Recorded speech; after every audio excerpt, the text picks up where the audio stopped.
I can still feel my heartbeat. I was trembling out there. Butterflies were dancing around my stomach. I was having goosebumps from head to toe. Dear keynote speakers, parents, and friends, I was in grade 7 when I had to play a game that I had never played in my life. Hockey. I had to play for the school inter-house hockey team and I didn't even know how to hold a hockey stick properly. But since most of the children in my house didn't want to play that because they thought it's really hard and dangerous, I had to volunteer for my house.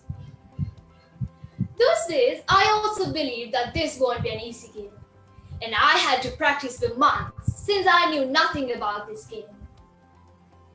However, the day of the tournament arrived, and there were only 30 minutes left for my match. I could feel my heart beat. I was trembling out there. Butterflies were dancing around my stomach.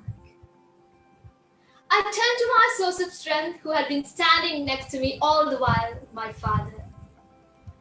I don't think I can do it. It's impossible. He said to me in a dear but a confident tone of voice. Nothing is impossible when the word itself says I'm possible. Something stirred up in my heart and I couldn't help but smile.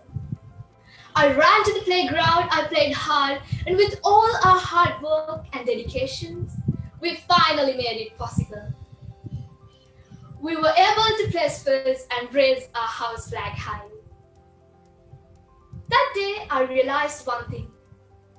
The difference between the possible and the impossible lies on the determination of the person.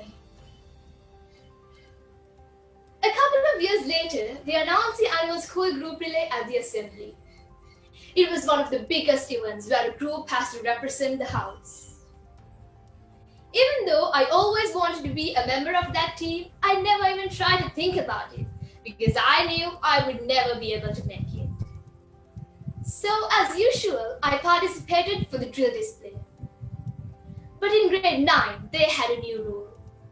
Children above grade 8 were not allowed to participate in the drill display.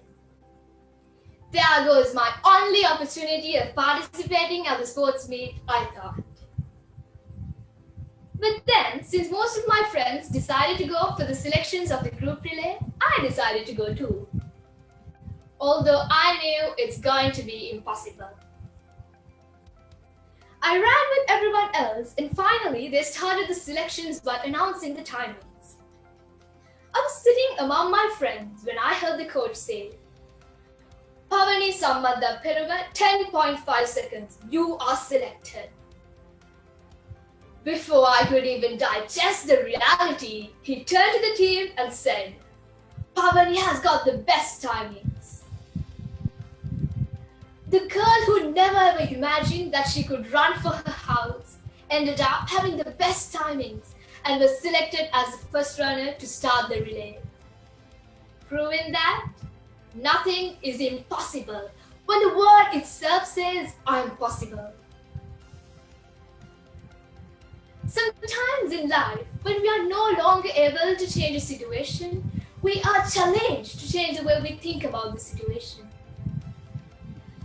And then the responsibility lies on us to choose to think whether it's possible and make the situation better or to think it's impossible and make it worse.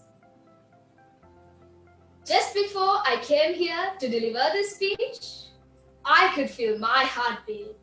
I was trembling out there. Butterflies were dancing around my stomach.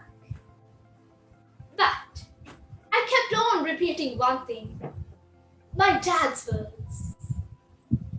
Nothing is impossible when the word itself says, I'm possible. Over to you.